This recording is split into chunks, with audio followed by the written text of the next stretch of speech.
स्वामीमय सुसंध्याकाळ मंडळी, मी निधी आपल्या पॅशनेट निधी या चॅनलवर तुम्हा सर्वांचे हार्दिक स्वागत।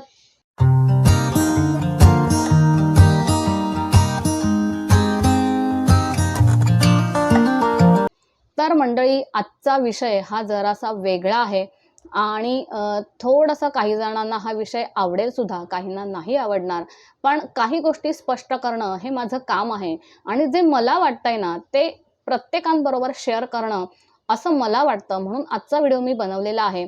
तर खरंच जर कोणाला हा व्हिडिओ किंवा या व्हिडिओमधले विचार जर आवडले नाहीत तर व्हिडिओ तुम्ही बघू नका, आणि जर तुम्हाला खरोखर आवडले, तुम्हाला त्यातल्या कोणत्या गोष्टी पटल्या तर नक्की मला कमेंटमध्ये लिहून पाठवा, आणि जर कोणत्या गोष्टी नाही पटल्या तर ते सुद्धा या कमेंटमध्ये लिहू शकतात। मात्र जे पण लिहायचं आहे कमेंटमध्ये ते पॉझिटिव्हरित्या लिहा, की ज्याप्रमाणे आपण त्या गोष्टीचा विचार करू शकतो। तर मंडळी, आपल्याला माहित आहे की प्रत्येक महिलेला पाळी ही येतेच। पाळी म्हणजे काय, तर महिन्याला येणारा मासिक धर्म। तर हा महिन्याला येणारा मासिक धर्म ही जी पण काही विटाळशी आहे, तर काही जणांना याला खूप अतिशय अशुद्ध मानतात, तर काही जण याला शुद्धतेचे प्रतीक सुद्धा मानतात। तर तुमचं काय म्हणणं आहे? मला तर असं वाटतं की हे शुद्धतेचे प्रतीक आहे, कारण याचमुळे बाळ जन्माला येतं आणि या जगाची निर्मिती होते आहे, माणसं वाढत आहेत। तर खरंच हे देवाने प्रत्येक महिलेला दिलेलं वरदान आहे असं मला वाटतं। मला नक्की कमेंट बॉक्समध्ये सांगा की तुम्हाला काय वाटतंय। मात्र मग हे असं दिलेलं वरदान हे अशुद्धतेचं लक्षण असू शकतं का? नक्की विचार करा मंडळी। तर आता आपले सणवार येणार आहे, वेळी घरामध्ये जर एकच व्यक्ती काम करणारी असेल किंवा सगळं काही हँडल करणारी घरामध्ये एकच व्यक्ती असेल, तर मग अशा वेळी या गोष्टी कशा बरं निभवायच्या? कारण आपण असं म्हणतो की आता सण येणार आहे, चला गोळ्या घेऊयात। तर या गोळ्या खरोखरच आपल्या शरीरासाठी, आपल्या आरोग्यासाठी तितक्याच घातक आहेत, हे मात्र विसरू नका। आणि घरामध्ये जी पण काही इतर मंडळी असतील तर त्यांनी सुद्धा या गोष्टी लक्षात ठेवल्या पाहिजेत। शक्यतोवर घरात जर इतर कोणी बाई असेल तर तिनेही ही गोष्ट लक्षात घेतली पाहिजे, कारण कधी काळी आपणही या गोष्टीतून गेलेलो आहोत, आपणही बाई आहोत। तर प्रत्येक बाईचा त्रास हा प्रत्येक बाईलाच माहिती आहे ना। या गोष्टीसाठी म्हणजे सण येणार आहे म्हणून गोळ्या घ्याव्या, आणि मग ती जी पण काही धार्मिक मासिक धर्म आहे, आणि मग जो काही मासिक धर्म आहे तो पुढे ढकलायचा किंवा आधी घ्यायचा, तर आपल्या बॉडीमध्ये जे पण काही चेंजेस होत असतात तर त्याच नुसार तो मासिक धर्म त्या महिन्यामध्ये त्या दिवशी येणं तितकंच महत्त्वाचं असतं। आणि मग गोळ्या घेऊन आपण काय करतो, तर ते सायकल आहे ना ते बिघडवतो। त्याच्यामुळे काय होतं की मग PCODचे त्रास होतात, आणि मग ते सगळे त्रास आहेत ते बायकांनाच म्हणजे महिलांनाच भोगावे लागतात। त्यामुळे बिलकुल अशा काही गोष्टी करू नका। तर घरामध्ये जेव्हा कोणत्याही महिलेला मासिक धर्म येतो तर तो पाळणं तितकंच महत्त्वाचं आहे का? तर हो मंडळी, तो मासिक धर्म महिन्याला पाळणं तितकंच महत्त्वाचं आहे, पण ते कितपत पाळायचं आहे आणि का पाळायचं आहे, त्याच्यामागे काय सायंटिफिक रिझन आहे ते आजच्या व्हिडिओमध्ये मी तुम्हाला सांगणार आहे। तर एखाद्या महिलेला जर मासिक धर्म आला तर ती बाई 5 दिवस किंवा 4 दिवस बाजूला बसते, चौथ्या दिवशी न्हाऊन आतमध्ये ती वावरू शकते। तर याच्या मागे खरंच कारण काय आहे, तर त्यावेळी ना आपल्याला एक वीकनेस आलेला असतो। आपल्या शरीराच्या आतमध्ये एक वेगळ्याच हालचाली होत असतात, वेगळ्या घडामोडी होत असतात, आणि जेणेकरून आहे ना आपल्याला थोडं लो फील होतं। तर अशा वेळी आपली काम करण्याची इच्छा होत नाही, आणि बॉडीला सुद्धा, आपल्या शरीराला सुद्धा तितकाच आराम सुद्धा गरजेचा असतो। मग त्यासाठी म्हणून आपण 4 दिवस बाजूला बसणं, कुठेही हात न लावणं किंवा कोणतंही काम न करणं हे योग्य आहे। मात्र ती ह्याला हात लावू शकत नाही, त्याला हात लावू शकत नाही, हे विटाळशीच आहे, हे अशुद्धच आहे। तर अशा काही जर गोष्टी आपल्या डोक्यात असतील तर त्या डोक्यातून नक्कीच काढून टाकायला पाहिजेत। तर त्याचं मी सायंटिफिक रिझन सांगते। जेव्हा आपल्याला मासिक धर्म येतो ना तेव्हा काय होतं, तर आपला जो शरीराच्या आतला जो ब्लड फ्लो आहे, म्हणजे रक्ताचा जो प्रवाह आहे ना तो खालच्या बाजूने होत असतो। मात्र जेव्हा आपल्याला मासिक धर्म नसतो, ते 5 दिवस सोडले ना, तर एरवी आपला जो पण काही ब्लड फ्लो असतो, शरीराच्या आतला जो रक्ताचा प्रवाह असतो ना तो नेहमी वरच्या दिशेने होत असतो। मग अशा वेळी काय होतं, जर आपण किचनमध्ये गेलो किंवा जर मंदिरात गेलो किंवा देवाजवळ जरी गेलो ना, तर तिथे एक सायंटिफिक ऊर्जा असते तर का मी तुम्हाला सांगते.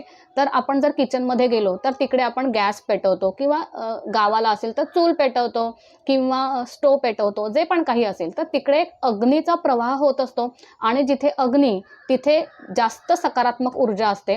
ज्याच्यामुळे काय होतं ना, की जो फ्लो खालच्या दिशेने व्हायला पाहिजे, तो फ्लो वरच्या दिशेने होतो आणि त्यामुळे आपल्याला त्रास होऊ शकतो.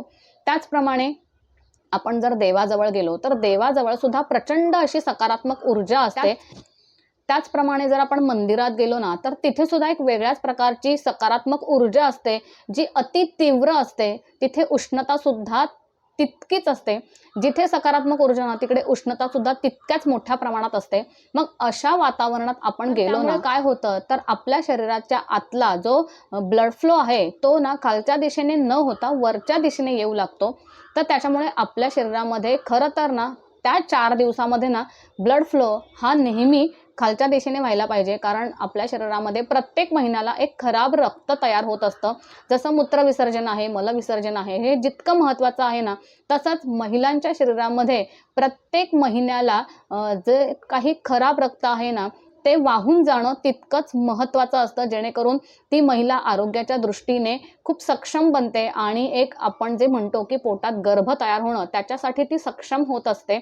तर त्याच्यामुळे मग काय होतं, की अशा जर वातावरणात आपण गेलो, जसं मंदिरात गेलो, किचनमध्ये गेलो किंवा एखाद्या सकारात्मक ऊर्जा जिथे असेल, तिथे जर आपण गेलो ना, तर हा जो ब्लड फ्लो आहे, रक्ताचा प्रवाह आहे, तो उलटा होतो आणि जेणेकरून आहे ना, आपल्याला त्या गोष्टीचा, आपल्याला त्या क्रियेचा त्रास होतो.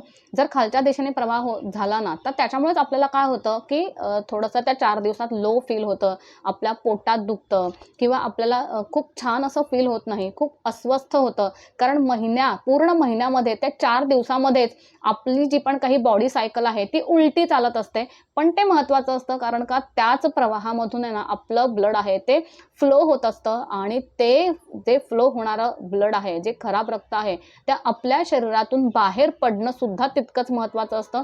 कारण 4 दिवसानंतर 5व्या दिवशी आपण का पूर्ण अंघोळ करून येतो? का आपण अंघोळ करून पूर्ण शुचिर्भूत होऊन येतो? तर जो पण काही रक्तप्रवाह आहे आणि जो प्रवाह उलटा चाललेला असतो, तो पुन्हा पूर्ववत येण्यासाठी ना, डोक्यावरून अंघोळ करणं, ज्याच्यामुळे सगळ्या ज्या पण नसा आहेत ना, त्या सक्षम बनतात, त्या कार्यरत होतात आणि म्हणून आपण म्हणतो ना, की 5व्या दिवशी आपण केसांवरून न्हायलं पाहिजे.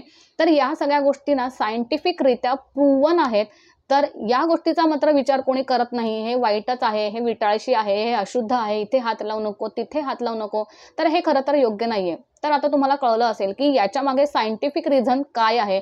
तर त्याच्यामुळे अशा मासिक धर्मामध्ये मी सुद्धा पहिले 4 दिवस ना आपण देवांना हात लावायचा नाही, देवाजवळ जायचं नाही, किचनमध्ये जायचं नाही शक्य नसेल तर. जर घरात एकटीच बाई असेल, तर मग ते आपल्याला किचनमध्ये काम करावंच लागतं. पण त्याच्यामुळेच आपण जे म्हणतो ना, पहिल्या काळामध्ये पी-सी-ओ-डी हे प्रॉब्लेम्स होते का? पण ते आत्ता आहेत.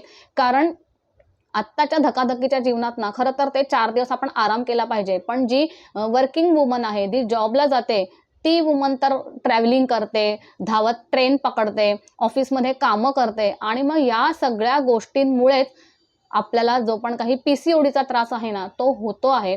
तर या 4 दिवसांमध्ये ना, खरंच आपल्या शरीराला आराम मिळणं तितकंच गरजेचं आहे. तर आता तुम्हाला कळलं असणार आहे, की या 4 दिवसामध्ये कोणकोणत्या गोष्टी नाही करायच्या आहेत. अशा वेळी ना, आपण जसं मी मगाशी म्हटलं, की देवाचं करू नये, मंदिरात जाऊ नये, देवाजवळ जाऊ नये. मात्र जर देवाची कोणती तयारी करायची असेल, फुलांची काही तयारी करायची असेल, वातींची तयारी करायची असेल, फुलवाती बनवायच्या असतील किंवा आजूबाजूची जी पण काही देवाशी निगडीत अशा काही तयारी असतील, तर त्या आपण करू शकतो. अगदी आपण बेडरूममध्ये बसून करू शकतो. देवारा किचनमध्ये आहे किंवा हॉलमध्ये आहे, तर त्याच्यामध्ये विटाळशी किंवा हात लावणं आणि मग ते हात लावलेलं आपण देवाला आपण यूज करू शकत नाही. तर ह्या सगळ्या गोष्टी मला तरी अमान्य आहेत. तुम्ही मला कमेंट बॉक्समधून सांगा, की तुम्हाला काय पटतं आहे? बऱ्याच जणांना पटणार सुद्धा नाही. पण आत्ताची पिढी आहे, आत्ताच्या पिढीने या सर्व गोष्टींचा विचार केला पाहिजे आणि आपल्या आईला, बहिणीला किंवा बायकोला या गोष्टींबाबत नक्कीच सपोर्ट करायचा आहे. तर अशा प्रकारे आपण आपला सण साजरा करू शकतो. तर घरामध्ये जर कोणी पुरुष मंडळी असेल, तर ती पूजा करू शकते. आपण जर सगळी पूर्ण तयारी करून दिली, तर नक्कीच पूजा करू शकते. तर या गोष्टीचं टेन्शन बाळगायचं नाहीये, कोणतीही गोळी घ्यायची नाही जेणेकरून आपल्या शरीराला त्रास होईल, आपलं आरोग्य बिघडेल. आणि त्याचप्रमाणे एक मोठा आणि चांगला उपाय आहे तो म्हणजे घरामध्ये गोमूत्र शिंपडायचं, जो जुना पर्याय आहे. तर आपण आपल्या घरामध्ये सगळ्या गोष्टी झाल्या की पूजा करण्यापूर्वी घरामध्ये छान असं गोमूत्र शिंपडा, आपलं घर शुद्ध करा, आपल्याला स्वतःला शुद्ध करा, आपल्या मनाला शुद्ध करा आणि आपल्याही सगळ्यांच्या मनाची शांती होईल. तर मंडळी, हा विचार आणि हा व्हिडिओ तुम्हाला कसा वाटला मला नक्की कमेंट करून सांगा. व्हिडिओ आवडला असेल तर व्हिडिओला लाईक करा, शेअर करा आणि माझ्या चॅनलवर जर तुम्ही नवीन असाल तर सबस्क्राईब करायला मात्र विसरू नका. तर पुन्हा भेटूयात अशाच एका नवीन व्हिडिओमध्ये नवीन माहितीसह. तोपर्यंत काळजी घ्या, सेफ रहा अँड बाय बाय.